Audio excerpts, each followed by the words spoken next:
Shalom, haleluya. Tetap semangat, tetap bersuka cita, haleluya. Bapak Ibu Saudara yang dikasihi oleh Tuhan, pada hari ini kembali kita mau melihat kebenaran firman Tuhan. Tapi sebelumnya mari kita sama-sama berdoa. Bapa yang baik, Bapa di dalam sorga, sungguh kami bersyukur kepadamu Tuhan, atas seluruh kebaikan-Mu dalam hidup kami, sehingga kami boleh berada sampai hari ini. Bapa, tuntun setiap langkah kami, supaya kami tetap berada di dalam jalan-Mu, di dalam rencana-Mu. Terima kasih berkati dan urapi hamba-Mu, yang akan menyampaikan setiap kebenaran firman-Mu, bahkan kami semua yang mendengarkan. Kami serahkan semuanya di dalam nama Tuhan Yesus Kristus. Amin. Shalom Bapak, Ibu, Saudara yang dikasihi oleh Tuhan. Kabarnya tentu baik. Haleluya. Nah, pada hari ini saya ingin menyampaikan tentang Tuhan, kekuatan umat-Nya. Di dalam Yesaya 43 ayat 1 sampai yang keempat, tetapi sekarang, beginilah firman Tuhan yang menciptakan engkau, hai Yakub, yang membentuk engkau, hai Israel. Janganlah takut, sebab aku telah menebus engkau. Aku telah memanggil engkau dengan namamu. Engkau ini kepunyaanku. Apabila engkau menyeberang melalui air, aku akan menyertai engkau. Atau melalui sungai-sungai, engkau tidak akan dihanyutkan. Apabila engkau berjalan melalui api, engkau tidak akan dihanguskan. Dan nyala api tidak akan membakar engkau. Sebab akulah Tuhan, Allahmu, yang Maha Kudus, Allah Israel, Juru Selamatmu. Aku menebus engkau dengan Mesir dan memberikan Ethiopia dan Sheba sebagai gantimu. Oleh karena engkau berharga di mataku dan mulia, dan aku ini mengasihi engkau, maka aku memberikan manusia sebagai gantimu dan bangsa-bangsa sebagai ganti nyawamu. Amin. Ya. Kekuatan setiap orang itu berbeda-beda, tergantung dari orangnya. Ya. Kalau seorang kaya raya dan dia tidak mengenal Tuhan, maka andalannya, kekuatannya itu hartanya. Mari kita lihat terlebih dahulu dalam Amsal 18. Amsal 18 ayat yang ke-11 dikatakan demikian, kota yang kuat bagi orang kaya ialah hartanya, dan seperti tembok yang tinggi menurut anggapannya. Jadi harta itu menjadi kotanya, menjadi pelindungnya, menjadi tembok yang tinggi. Ya. Tetapi saudaraku, kan tidak semua memiliki kekayaan yang berlimpah. Tetapi kita bersyukur, kita memiliki Tuhan. Tuhan tidak pernah pandang bulu, atau Tuhan tidak pernah pandang rupa orang, atau Tuhan tidak pilih kasih. Di dalam Roma 2 ayat 11, dalam terjemahan lama, sebab Allah tiada menilik atas rupa orang. Dalam firman Allah yang hidup, sebab Allah tidak pilih kasih. Haleluya. Jadi kalau kita memposisikan Tuhan sebagai Tuhan dan Allah kita yang kita sembah, maka Tuhan menjadi sumber kekuatan, menjadi sumber pertolongan, menjadi sumber penghiburan bagi kita. Ya, janji-janji Tuhan itu berlaku untuk semua. Bukan Allah tidak senang kepada orang kaya, tapi berlaku bagi semua. Baik itu orang kaya, baik itu orang miskin, baik itu orang tua, baik itu orang muda, baik itu terpelajar atau orang yang sederhana, asalkan ia punya iman. Nah, ini yang penting. Ya. Bedanya di situ, saudara. Umat Tuhan, Tuhan menjadi sumber kekuatannya itu terletak di imannya. Dalam Markus 9, ayat yang ke-22, Markus 9, ayat 22 sampai 23.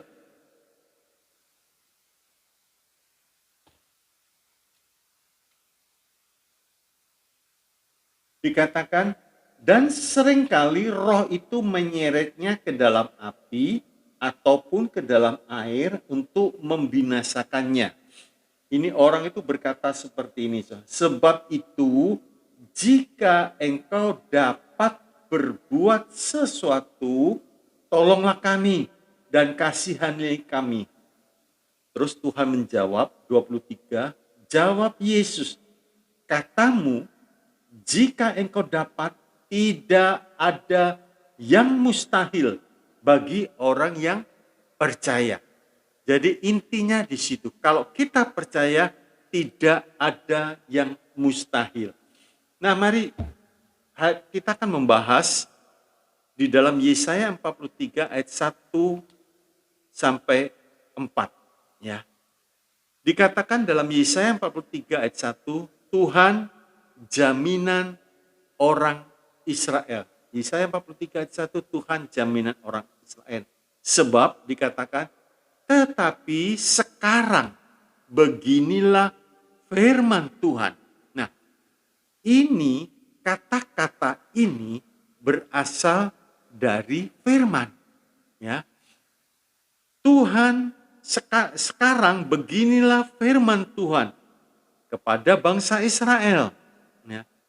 Sebab itu jangan ragu-ragu, karena firman Tuhan adalah kebenaran. Ya, adalah kebenaran, dan firman Tuhan itu kekal. Ya. Di dalam Lukas 21 ayat 33, dan firman Tuhan pasti jadi. Ya. Jadi kita melihat firman Tuhan itu kebenaran, Yohanes 17 ayat 17, firman Tuhan itu kekal dan pasti jadi. Tadi firman Tuhan kekal Lukas 21 ayat 33, dan firman Tuhan pasti jadi Lukas 1 ayat 37. Nah, dari janji-janji ini, kalau kita percaya, ya, kalau kita taat, maka kita untung.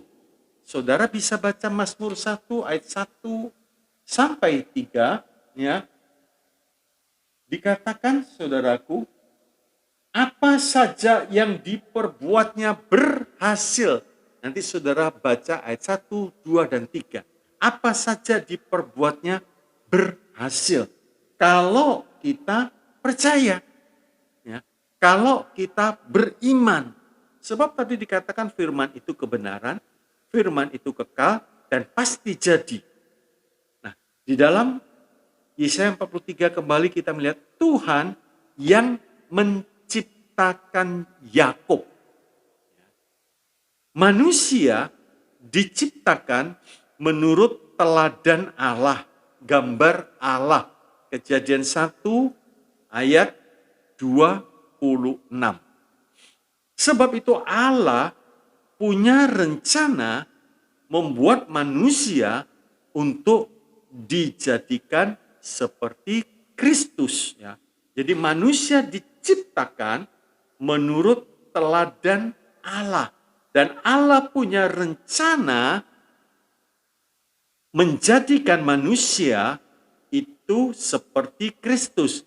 1 Korintus 11 ayat pertama, saya bacakan dalam King James Indonesia, tirulah saya sama seperti saya meniru Kristus. Artinya, kalau Paulus bisa meniru seperti Kristus, kita yang percaya pun bisa. Ya. Memang ini satu proses. Ini satu rahasia yang besar. Dari Allah, untuk manusia. Di ayat ini dikatakan untuk Yakub, Israel jasmani. Ya. Tetapi kita di hadapan Allah itu adalah Israel secara rohani. Ya. Jadi yang percaya Tuhan Yesus dijadikan seperti Kristus. Nah, kalau kita melihat ini dan kita bisa mengerti, saudaraku, maka kita tidak akan takut dan kita tidak akan menyia-nyiakan kesempatan kita hidup dalam dunia ini. Sebab itu firman Tuhan asal kita mengerti. Efesus 5 ayat 17 dikatakan, sebab itu janganlah kamu bodoh, tetapi usahakanlah supaya kamu mengerti kehendak Tuhan. Nah, ini yang penting saudara ya, mengerti kehendak Tuhan di dalam kehidupan kita secara pribadi. Dan kalau kita sudah mengerti, kita mau taat pada Tuhan. Ya, memang kalau kita pikir model kita bisa niru seperti Kristus, ya mungkin 1%, 2%, ada yang sudah 10%, ada yang 20%, ada yang 50%, tapi kita belajar, saudaraku ya. Nah, Tuhan di saat kita belajar dengan kesungguhan, Tuhan akan menjadi pembela, Tuhan akan menjadi penolong kita, sehingga hidup ini hidup yang luar biasa. Dan dikatakan di dalam berikutnya, dan ia yang membentuk Israel. Ya. Dan ia yang membentuk Israel.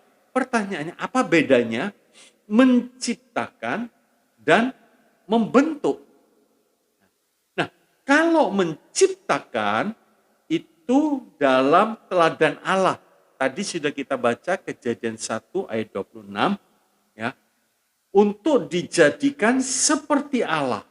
Ya. Marilah kita menjadikan manusia menurut teladan kita.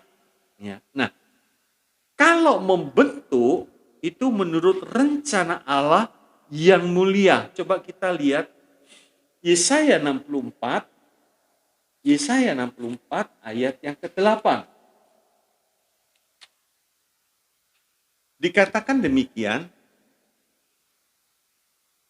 tetapi sekarang, ya Tuhan, Engkaulah Bapa kami, kamilah tanah liat, dan Engkaulah yang membentuk kami, dan kami sekalian adalah buatan tanganmu. Ya, jadi kita melihat, saudaraku, dalam Yesaya 64 ayat 8, kita ini tanah liat di dalam tangan sang penjunan. Tanah liat mau dibentuk apa, mau dimodel bagaimana, itu menurut rencana si tukang priuk. Tukang tanah liat itu membentuknya menurut dia. Ya. Nah, kalau kita mau terus-menerus melakukan kehendak Allah, maka Tuhan dengan cara yang khusus membentuk dan mengolah kita untuk menjadi seperti Kristus. Dan cara-cara Tuhan membentuk itu sangat khas. Abraham diizinkan dalam tanda petik belum memiliki anak di usia yang usur, di usia yang tua. Setelah usia tua, Tuhan berfirman bahwa lewat Sarah, Abraham punya keturunan. Setelah punya keturunan, Tuhan membentuk lagi, memproses Abraham lagi, anaknya disuruh korbankan. Tapi proses-proses ini adalah khas bagi masing-masing kita. Juga Tuhan membentuk Daud. Dibiarkan atau diizinkan tidak dianggap atau dikucilkan oleh keluarganya, dia tinggal sebagai gembala kambing. Tapi justru di situ Tuhan proses. Nah, Saat proses itu Tuhan izinkan Daud untuk mengirim perbekalan makanan kepada saudara-saudaranya, dan bukan satu kebetulan. Daud mendengar tantangan-tantangan Goliat kepada bangsa Israel. Tuhan juga membentuk Yusuf dengan cara yang khas. Ya, lewat mimpi. Mimpinya belum terjadi, boro-boro terjadi, sudah dimasukkan ke sumur. Belum selesai sampai itu dijual. Belum selesai difitnah. Nah, di dalam penjara itu, Yusuf diizinkan Tuhan menafsirkan mimpi juru minum dan juru makan sang raja. Di situ Yusuf naik. Haleluya. Juga pembentukan Tuhan kepada Petrus khas. Ya. Khas. Mau dipancung, mau dibunuh, tidur nyenyak. Sampai-sampai malaikat Tuhan membangunkan. Paulus juga lewat kebutaannya 3 hari, Paulus mendapat panggilan yang mulia. Sebab itu kita tanah liat belajar menyerah. Ya, jangan kaku, jangan mau kita sendiri pecah, saudara. Rusak, dibentuk ulang, pecah lagi, rusak. Akhirnya jadi barang yang sangat kecil. Belajar tanah liat dalam tangan sang penjunan menyerah penuh. Pasti tidak akan dibentuk yang jelek. Pasti bentukan Tuhan indah. Terus dikatakan jangan takut. Bapak, Ibu, Saudara yang kasih oleh Tuhan, kalau kita bicara keadaan sekarang, terus kita berkata jangan takut, itu rasanya langka. Saudara. Sebab apa? Kita setiap hari, setiap saat diperhadapkan, baik dengan berita-berita yang ada, baik di lingkungan keluarga kita sendiri, atau di lingkungan teman kita sendiri. Loh, kemarin seminggu yang lalu masih ngobrol, sekarang sudah pindah, dapat gelar baru, almarhum. Siapa yang gak takut? Ya? Siapa yang gak takut? Selalu keadaan seperti ini mengancam, ekonomi mengancam, dan lain sebagainya. Tapi saudaraku, kembali lagi, kalau firman Tuhan yang berkata jangan takut, ya kita ikuti aja. Itu pasti ada sebabnya. Enggak mungkin Tuhan ngomong sembarangan, jangan takut. Enggak, pasti ada sebabnya, pasti ada jaminannya dari Tuhan. Sebab untuk setiap segi hidup kita itu dijamin oleh Tuhan. Ya. Bahkan rambut ini sudah dihitung oleh Tuhan. Jangan takut, saudaraku. Nah, asal kita mau berjalan dengan Tuhan senantiasa. Ini belajar, saudaraku, ya. Di dalam Roma 8 ayat 14 dikatakan, semua orang yang dipimpin Roh Allah adalah anak Allah. Nah, kita perlu menyadari, kita perlu mengerti, jalan Allah itu selalu dalam terang. Sebab di dalam Allah tidak ada perkara-perkara yang gelap. Jadi kalau seseorang mau berjalan dengan Allah, tapi hidup penuh penipuan, penuh korupsi, penuh ketidakjujuran, tidak mungkin bisa jalan bersama dengan Allah. Ya. Pasti Tuhan tidak mau berjalan dengan orang tersebut. Dalam 1 Yohanes 1 ayat yang kelima dikatakan demikian. Dan inilah berita yang telah kami dengar dari Dia. Ini satu berita, satu firman. Dan yang kami sampaikan kepadamu, Allah adalah terang. Dan di dalam Dia sama sekali tidak ada kegelapan. Jadi kalau mau berjalan dengan Tuhan, jangan coba-coba. Atau jangan model-model ya, hidup dalam kegelapan. Terus di dalam Yesaya 43 dikatakan, sebab aku sudah menebusmu. Haleluya. Ditebus dari apa, saudaraku? Ya, ditebus dari apa? Dari tangan iblis dengan harga tunai. Cash, saudara. 1 Korintus 1 ayat 6, ayat 1 Korintus 1 pasal 6 ayat 18 sampai 19 saudara baca. Saya akan bacakan dalam 1 Petrus 1 ayat 18 sampai 19. Ya. 1 Petrus 1 ayat 18 dan 19. Dikatakan demikian, sebab kamu tahu bahwa kamu telah ditebus dari cara hidupmu yang sia-sia, yang kamu warisi dari nenek moyangmu. Dari nenek moyangmu itu bukan dengan barang yang fana, bukan pula dengan perak atau emas, melainkan dengan darah yang mahal, yaitu darah Kristus, yang seperti darah anak domba yang tak bernoda, tak bercela. Nah, kita ditebus dari hidup yang lama, hidup yang sia-sia, dan dijadikan baru. Ya. Jadi, barang siapa yang ada di dalam Kristus, ia adalah ciptaan yang baru.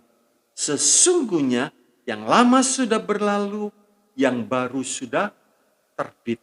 Jadi belajar berjalan, belajar memahami bahwa Tuhan sudah menebus kita dari hidup yang lama. Tuhan mengatakan pindah dari kerajaan gelap, pindah ke dalam kerajaan terangnya yang ajaib. Haleluya. Nah, di dalam hidup yang baru, itu hidup bebas dari khawatir, hidup penuh sukacita, hidup bebas dari ketakutan. Sebab Allah sudah menebus kita, artinya kita sekarang sudah menjadi miliknya Tuhan. Kalau satu orang melihat mungkin mobil, terus orang itu berkata, ini miliknya Pak Presiden. Pasti kita nggak berani ganggu. Apalagi kalau orang, ini milik Presiden, ini kesayangannya Presiden. Kita nggak berani ganggu. Sudah. Apalagi kalau kita sudah ditebus oleh Tuhan. Kita menjadi umat kesayangan Tuhan. Haleluya. Ya. Terus dikatakan, aku sudah memanggil dengan namamu. Engkau adalah milikku. Jadi heran saudara ya. Dikatakan aku sudah memanggilmu dengan namamu. Engkau adalah milikku. Dengan kata lain saudara, kita ini dikenal secara pribadi oleh Tuhan. Nama kita, saya beri contoh. Ayo kita lihat Keluaran 33 ayat 12 dan 17. Keluaran 33 ayat 12 dan 17. Lalu berkatalah Musa kepada Tuhan, memang engkau berfirman kepadaku, suruhlah bangsa ini berangkat, tetapi engkau tidak memberitahukan kepadaku siapa yang akan kau utus bersama-sama dengan aku. Namun demikian engkau berfirman, aku mengenal namamu, dan juga engkau mendapat kasih karunia di hadapanku. Jadi orang yang dikenal oleh Tuhan mendapat kasih karunia. Haleluya. Sekarang kita melihat ayat yang ke-17. Berfirmanlah Tuhan kepada Musa, juga hal yang telah kau lakukan, hal yang telah kau katakan ini akan kulakukan. Karena engkau telah mendapat kasih karunia di hadapanku, dan aku mengenal engkau. Tenang saudara ya. Haleluya. Tuhan memanggil dengan nama. Ya. Kalau saya beri contoh begini. Kalau saya berjumpa dengan orang di jalan tidak kenal, saya lihat saya mau panggil apa. Kalau orang itu lebih tua dari saya, menurut penilaian saya, pasti saya panggil Bapak, Ibu. Kalau lebih tua. Kalau lebih muda, saya panggil adik. Ya, adik. Karena saya tidak kenal, berarti tidak tahu nama. Tapi kalau saya kenal, orang begitu jumpa, "Hei, Pak Yakub." Nah, langsung saya panggil namanya karena kenal. Begitu juga pada saat kita mungkin dalam kesukaran, dalam kesulitan. Terus Tuhan bilang, "Hei Pak Yakub, jangan takut, aku menyertai engkau." Wah, luar biasa saudara ya. Sebab itu jangan khawatir atau takut. Ya. Apapun yang terjadi pada kita, Tuhan sudah mengenal kita baik-baik. Ya. Bahkan Tuhan berkata, "Engkau adalah milikku." Artinya begini, siapa berani menjamah kita, ia sama seperti menjamah biji mata Tuhan. Ya, bisa nangkap saudara. Kita nggak perlu pusing membalas, merencanakan pembalasan, membenci, nggak perlu. Tuhan memanggil kita dengan nama. Artinya kita menjadi miliknya. Di saat kita mengalami kesukaran, tekanan, diganggu, dan lain sebagainya, Tuhan berkata, "Yakub, tenang, jangan takut. Aku menyertai engkau." Tenang, saudaraku. Ya, Bapak, Ibu, Saudara yang dikasihi oleh Tuhan, sebab itu, kalau ada orang yang berani berbuat jahat pada kita, bukan urusan kita membalas. Sekali lagi, kalau ada orang berani berbuat jahat menyakiti kita, bukan urusan kita membalas. Ya, sebab ia berbuat jahat bukan hanya kepada kita, tetapi kepada Tuhan yang ada di dalam hidup kita. Haleluya, haleluya. Luar biasa saudaraku ya. Dan Tuhan akan membalas dengan segala akibat yang diperbuatnya oleh orang itu kepada kita. Jadi kita tenang. Jangan menuntut balas. Jangan merancangkan pembalas. Serahkan kepada Tuhan. Nah, di dalam Yesaya 43 ayat yang kedua dikatakan menghadapi segala macam pencobaan. Ya. Yesaya 43 ayat 2 menghadapi segala macam pencobaan. 1. Dikatakan, kalau engkau melewati air, aku akan besertamu. Nah, kita melihat sekarang saudara, ada banyak macam-macam air pencobaan. Kalau secara jasmani, jalan banjir, air masuk ke rumah, itu juga sudah bikin susah saudara. Kalau saudara melihat sekarang di Jerman, banjir begitu dahsyat, banjir bandang. Di Cina, sampai orang di dalam kereta api itu sedada airnya. Pintu kereta nggak bisa dibuka, macet saudara. Masuk ke rumah, bobol ke rumah. Banyak korban, dikatakan ribuan orang meninggal. Ya. Nah, Tuhan sudah memberikan jaminan kita. Bukan berarti kalau ada banjir terus kita berkata, "Tuhan menyertai saya kalau saya melewati banjir." Ya jangan mencobai. Banjir bandang kita lewat, kita bobol, ya hanyut. Hanyut saudaraku. Ya. Jadi di sini kita melihat di dalam kehidupan kita setiap hari pasti ada saja kesukaran-kesukaran yang sedang kita hadapi. Kadang kesukaran menghadapi anak, mendidik anak. Kesukaran di antara suami istri. Kesukaran di dalam pekerjaan. Ya, dan seterusnya.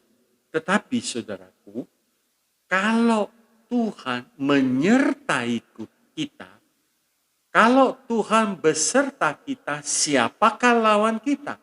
Roma 8:31. Sehingga tidak ada. Nah, justru kesukaran-kesukaran yang kecil Tuhan izinkan supaya kita mahir, supaya kita tangguh menghadapi setiap kesukaran yang ada. Sebab nanti pada akhirnya sebelum kedatangan Tuhan ada kesukaran yang begitu luar biasa secara global. Kalau saudara lihat dalam Matius 24, ini belum apa-apa. Ini baru permulaannya. Jadi kesukaran yang begini hebat baru permulaannya. Sebab itu Daud mengatakan dia bersyukur kepada Tuhan karena Daud dilatih oleh Tuhan. Mazmur 144 ayat 1 dan 2. Yang kedua, tadi dikatakan melewati air. Yang kedua, melalui sungai-sungai tidak akan dihanyutkan. Ya. Kalau tanda air kecil kita melihat di mana-mana. Ya. Kesukaran ekonomi, kesukaran pekerjaan, itu sudah terjadi di mana-mana. Ya. Tapi ada kesukaran yang makin dalam, makin hebat. Ya. Ini pencobaan yang lebih besar. Tuhan mengatakan melalui sungai tidak akan dihanyutkan. Pencobaan yang lebih besar ini, kalau orang beriman sampai kalah dia diliputi oleh air sungai yang besar itu, dia tenggelam, dia mati. Mati, saudara. Tapi janji Tuhan lewat air, jangan takut. Lewat sungai, Tuhan menyertai. Haleluya. Jadi, kalau Tuhan sudah menolong kita dalam kesukaran kita setiap hari, percayalah, Tuhan sanggup menjaga, Tuhan sanggup menolong, Tuhan sanggup melepaskan dari kesukaran-kesukaran yang lebih besar dan tidak mungkin kita tenggelam. Dalam Mazmur 18 ayat 17 sampai 21 saya bacakan. Mazmur 18 ayat 17 sampai 21 dikatakan, Ia menjangkau dari tempat tinggi, mengambil aku, menarik aku dari banjir. Ia melepaskan aku dari musuhku yang gagah dan dari orang-orang yang membenci aku. Mereka menghadang aku pada hari sialku.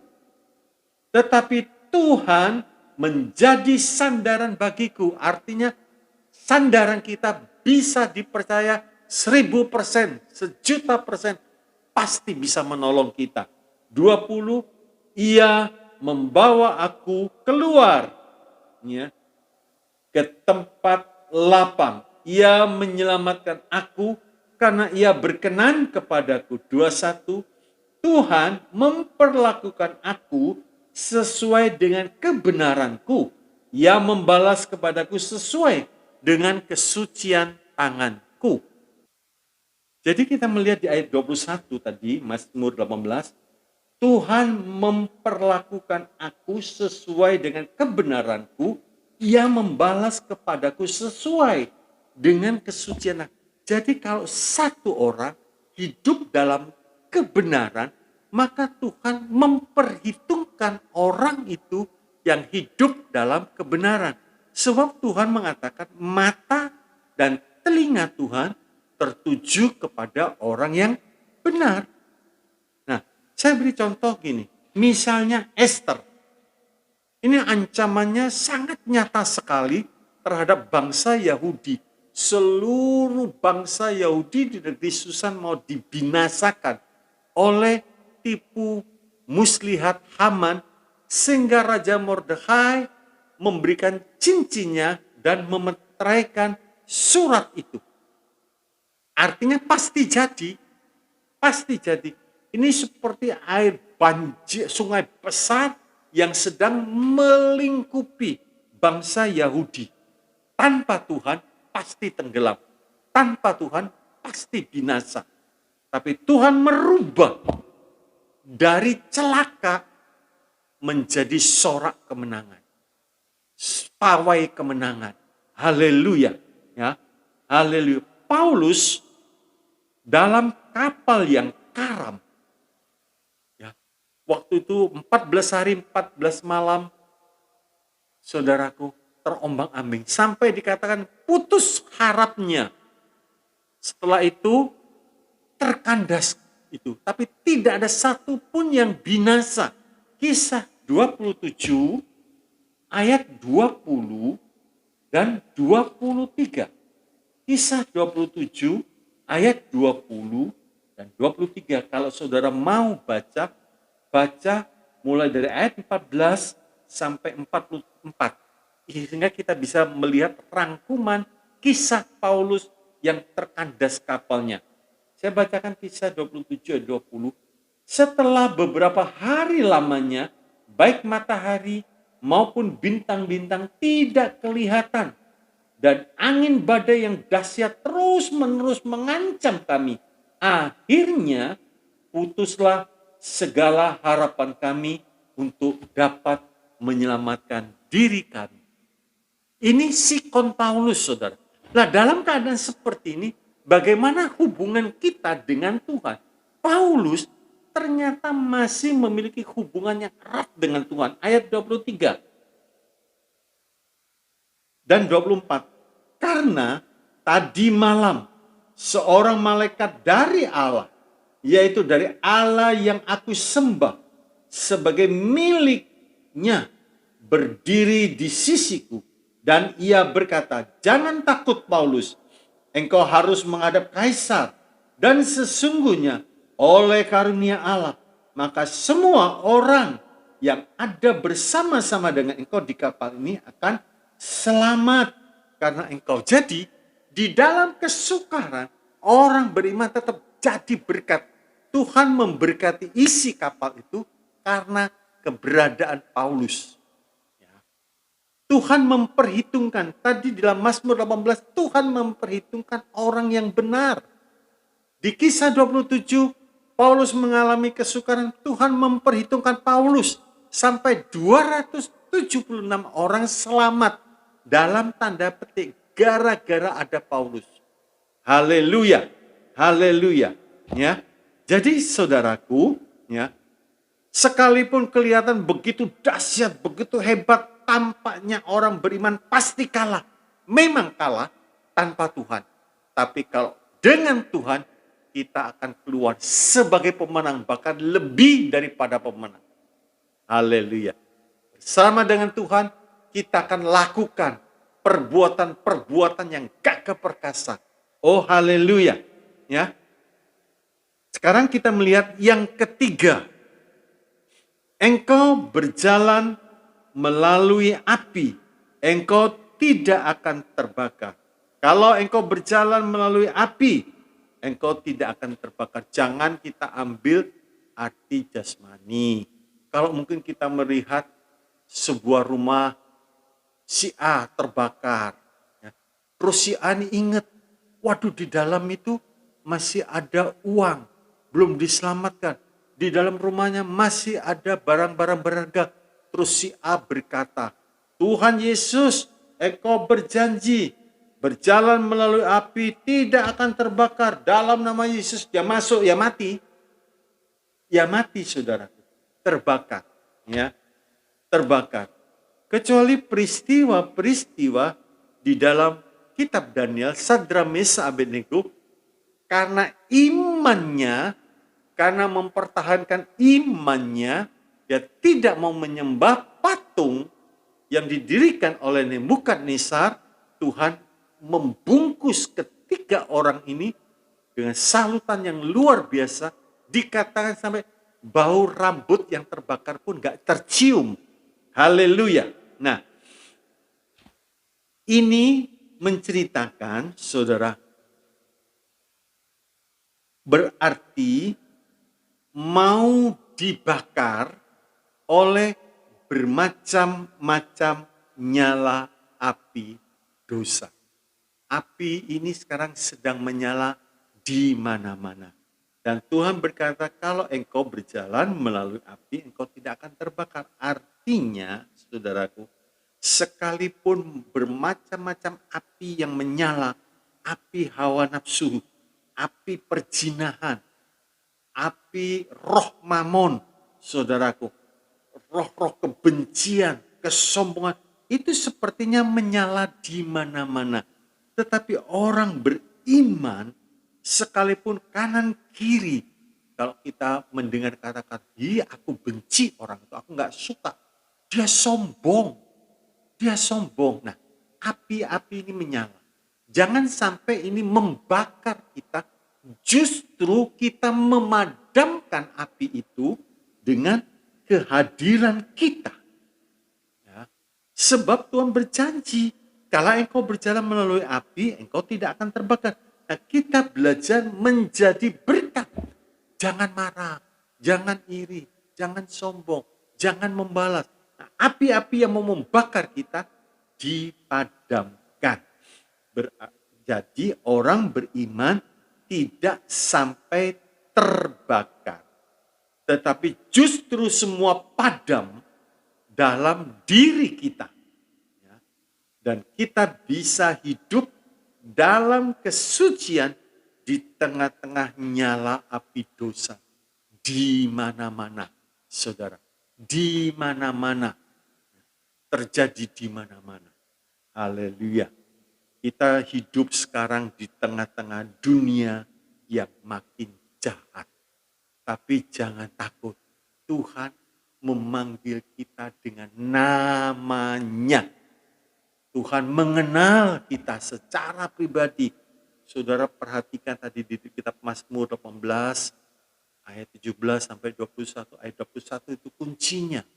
Tuhan menolong melihat karena kebenaran yang kita sedang kerjakan. Yesaya 43 ayat 3 dikatakan, karena akulah Tuhan Allahmu yang kudus Israel. Nah, jadi Tuhan memberitahu, aku ini Allah yang kudus. Sebab itu Yesaya mengatakan, karena dosa itu memutuskan hubungan kita dengan Allah. Karena tidak kudus. Ya. Jadi kita melihat Yesus harus kita taati. Ya. Tuhan itu harus kita sembah. Ya. Sembah, taati, cintai, saudaraku. Dan ingat, Tuhan itu keberadaannya kudus. Tadi kita sudah baca 1 Yohanes 1:5, tidak ada yang gelap di dalam Tuhan. Sebab itu dalam 1 Petrus 1 ayat 15-16, kuduskanlah mereka, sebab aku adalah kudus. Kudus dalam setiap segi kehidupan. Kita belajar, saudara ya. Sebelum kedatangan Tuhan Yesus, kita harus terus belajar. Mungkin saudaraku, kita bisa mirip Tuhan 30%, 40%, terus meningkat sampai 100% seperti Kristus. Haleluya. Nah, kenapa Tuhan memposisikan dirinya kudus? Sebab Allah itu cemburuan. Allah itu cemburu, saudara. Ya. Kekudusannya, dia tidak mau kita sebagai umat yang sudah ditebus terus nyerong, terus berzina dalam tanda kutip, menyembah yang lain.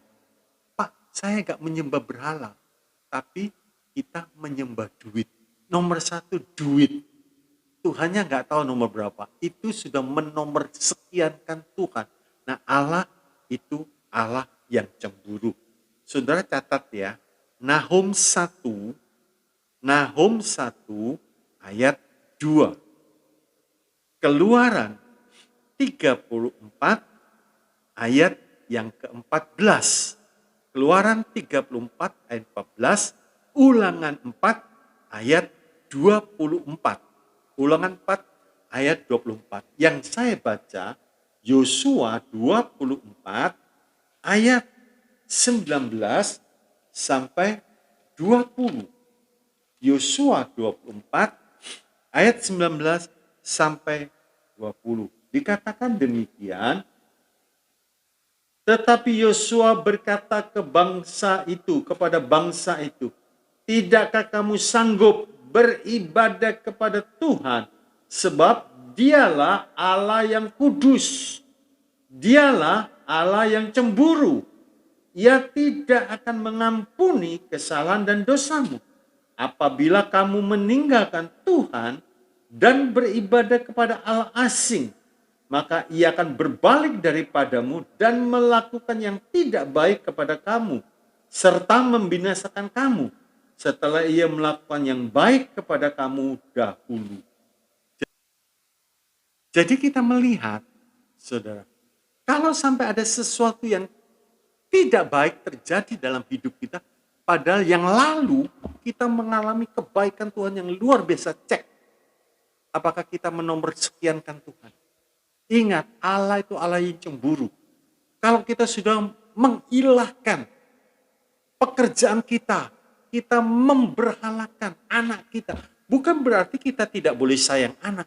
Tapi kalau anak nomor satu, bahaya. Saudara perhatikan di kitab Yosua 24 ayat 19 sampai 20. Kalau dulu Tuhan melakukan yang baik, kenapa sekarang begini? Cek, periksa. Bisa karena ujian, bisa karena kesalahan kita. Ya. Nah, Tuhan beri peraturan ini pada umatnya bukan karena ia jahat, tetapi karena ia cinta. Ia tahu, saudara. Kalau tidak menyembah Tuhan, kalau tidak mencari Tuhan berarti mencari yang lain. Setan, dunia ini. Dan kita tahu setan itu menyamar, menyerupai seperti malaikat terang. Sehingga kesannya, oh baik, setan gak apa-apa. Dalam 2 Korintus 11:14. Dan Yohanes 10 ayat 10 jelas dikatakan, pencuri itu datang hanya mencuri dan membunuh. Sudah, jangan percaya. Lebih baik kita menyembah Tuhan. Di dalam roh dan kebenaran, di dalam kehidupan kita yang kudus. Kesimpulannya, satu, jangan takut. Tuhan punya rencana besar membuat kita seperti Dia. Jadi saudaraku, kalau kita tahu tugas perjalanan hidup kita, bahwa Tuhan akan membentuk, mengolah kita menjadi seperti Dia, Ibrani mengatakan, disempurnakan di dalam banyak penderitaan dan aniaya. Ibrani 2 ayat 10. Jadi, kalau Tuhan membentuk kita, ada banyak kesukaran yang harus kita alami untuk membersihkan kotoran-kotoran yang mungkin masih nempel di tubuh kita. 2, atasi segala kesukaran dan percobaan, atasi. Bukan dengan kekuatan kita, atasi segala kesukaran dan percobaan, setialah sampai mati. Dengan kata lain, sekalipun Tuhan tidak menolong aku tidak mau menyembah patung tuanku. Sekalipun terpaksa kalau aku mati, biarlah aku mati. Ini orang yang mau setia sampai mati. Siapakah yang bisa memisahkan aku dari kasih Kristus? Tidak ada. Jadi, atasi segala kesukaran dan pencobaan, setialah sampai mati. 3, sebab dengan Tuhan kita pasti menang. Bukan mudah-mudahan, kita pasti menang. Dan jadi mulia sampai kekal. 4, ini kesempatan besar ini hanya terdapat dalam dunia ini. Jangan sia-siakan. Pengolahan proses itu di dunia. Dunia ini sekolah yang terbaik untuk kehidupan rohani kita. Tuhan Yesus memberkati kita semua. Mari kita berdoa. Haleluya. Bapa, sungguh kembali kami diingatkan. Wah, luar biasa. Kami memiliki Allah yang hebat. Kami memiliki Allah yang dahsyat. Selain itu, Engkau memanggil kami dengan nama kami. Terima kasih Tuhan. Kami tenang. Kami tenang. Karena kami dekat dengan-Mu Tuhan. Haleluya. Haleluya. Bapa yang baik, mungkin ada di antara kita sedang mengalami kebimbangan, keraguan. Siapakah yang bisa menolong? Siapakah yang bisa melepaskan istimewa dalam masa-masa seperti ini? Mungkin kena penyakit COVID begitu parah, sehingga antara hidup dan mati bedanya tipis. Di dalam kesendirian, terisolasi dari keluarga, dari handai tolan. Tuhan, Engkau berbicara, Engkau tolong Tuhan, Engkau sembuhkan, karena kami memiliki Allah yang hebat. Terima kasih. Juga di dalam pekerjaan kami, di dalam keuangan kami tidak perlu takut. Sebab Tuhan yang menjadi jaminan bagi kami. Terima kasih Tuhan Yesus, hamba-Mu berdoa, berkati umat-Mu di saat mereka keluar bekerja, di saat mereka kembali. Tuhan berjanji saat mereka keluar, saat mereka kembali, Tuhan menjaga dan melindungi. Berkati, tutup bungkus dengan kuat kuasa darah-Mu Yesus. Jauhkan dari segala virus-virus yang jahat. Berkati rumah tangganya, berkati keluarganya, berkati masa mudanya. Tuhan berkati pelayanannya. Terima kasih. Kami berdoa bagi bangsa dan negara yang kami cintai. Berkati Bapak Presiden dan Wakil Presiden dan seluruh jajaran yang ada. Baik TNI, baik Polri, baik Dinas Kesehatan, baik tenaga medis. Berkati semuanya. Tuhan selamatkan bangsa ini. Bebaskan dari COVID ini Tuhan. Tolong Tuhan, tolong sembuhkan bangsa ini. Terima kasih memberkati bangsa. Dalam nama Tuhan Yesus, hamba-Mu berdoa dan bersyukur. Bapak, Ibu, Saudara yang dikasihi oleh Tuhan, mari kita angkat tangan kita. Terimalah saat ini berkat kasih dari Allah Bapa, damai sejahtera, sukacita dan anugerah dari Tuhan kita Yesus Kristus, kuat kuasa di dalam persekutuan Allah Roh Kudus, limpah dengan karunia-karunia roh dan buah roh, menyertai perjalanan hidup kami, sehingga kami tidak takut apapun yang sedang kami hadapi saat ini. Bersama dengan Tuhan, kami pasti keluar sebagai pemenang. Dalam nama Tuhan Yesus, dalam nama Tuhan Yesus, berkat ini diberikan. Haleluya. Semua yang percaya katakan, amin. Shalom, Tuhan Yesus memberkati.